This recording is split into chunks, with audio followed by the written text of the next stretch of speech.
Assalamualaikum warahmatullahi wabarakatuh. Semoga selamat sejahtera bagi kita semua. Kembali lagi kita bertemu di channel Edukasi Belajar Biologi. Belajar biologi, kenali diri, raih prestasi, wujudkan budi pekerti. Pada pertemuan kali ini kita akan belajar tentang proses katabolisme. Bagaimana materinya? Yuk kita belajar bersama-sama.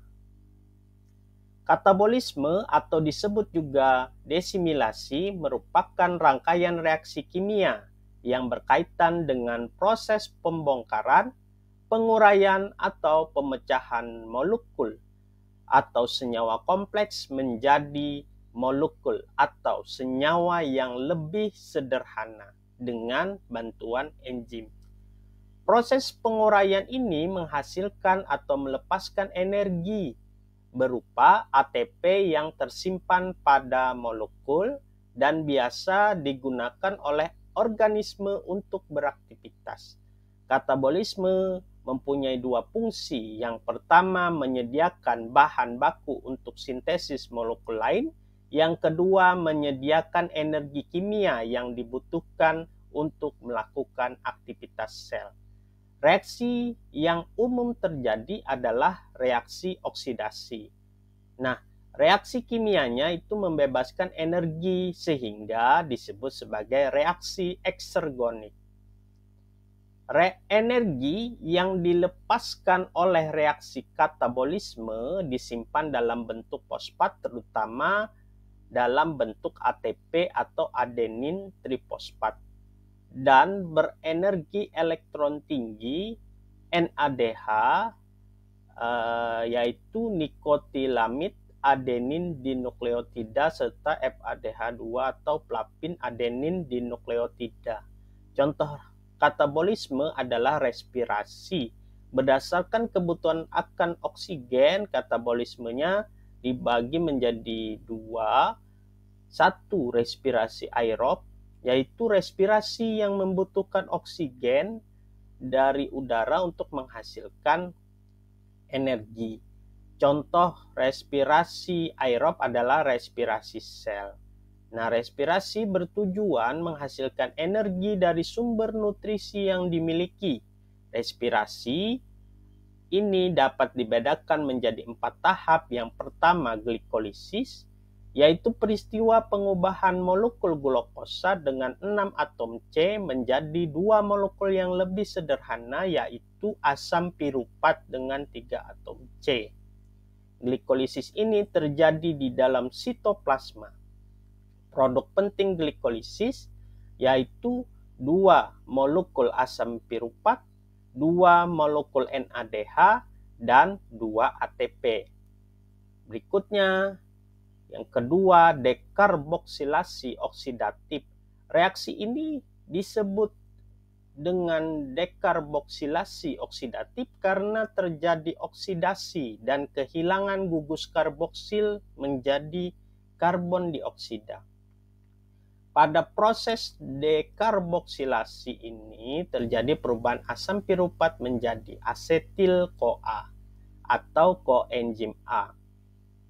Dekarboksilasi oksidatif berlangsung dalam matriks mitokondria. Hasil akhir dari proses ini akan menghasilkan 2 asetil-CoA dan 2 molekul NADH.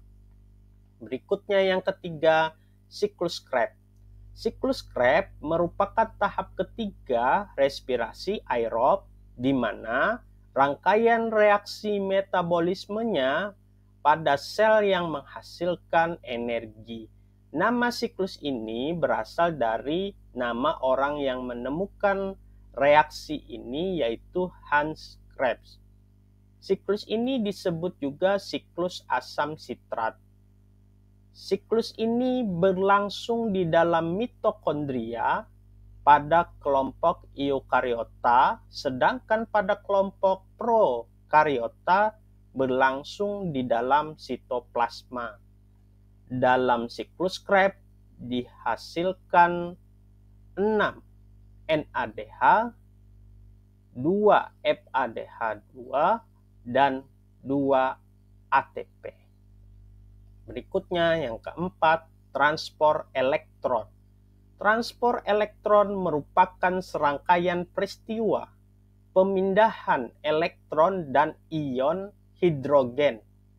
Selama 3 proses sebelumnya dihasilkan beberapa reseptor elektron yang bermuatan akibat penambahan ion hidrogen.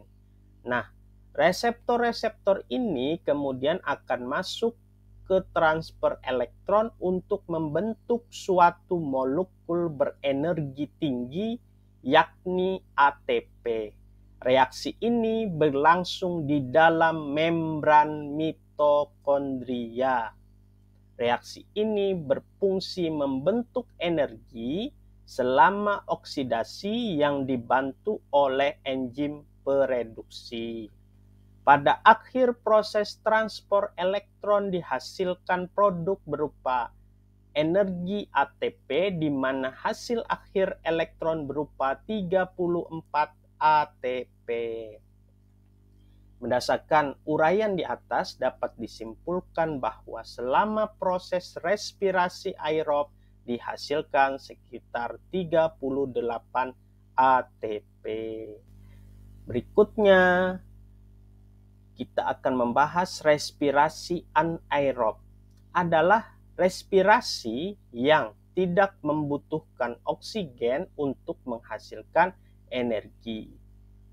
Respirasi ini tidak menggunakan oksigen sebagai penerima akhir pada saat pembentukan ATP.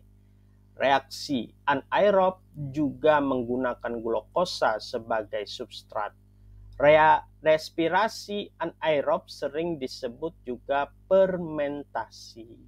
Dari produk yang dihasilkan, fermentasi dibedakan menjadi 2, yaitu yang pertama fermentasi asam laktat, yaitu fermentasi glukosa yang menghasilkan asam laktat.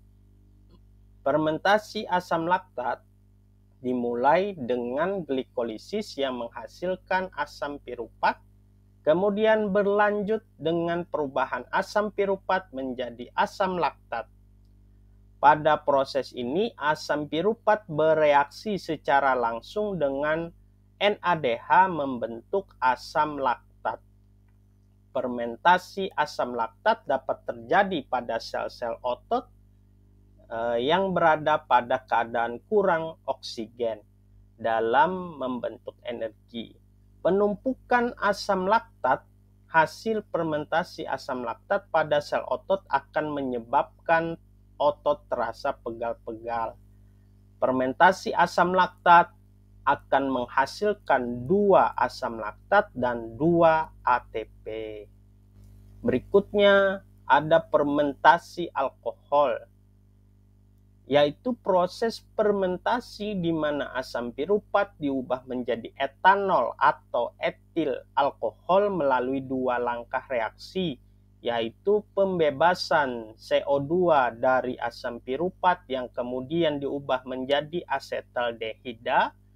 Yang berikutnya, kedua, reaksi reduksi asetaldehida oleh NADH menjadi etanol.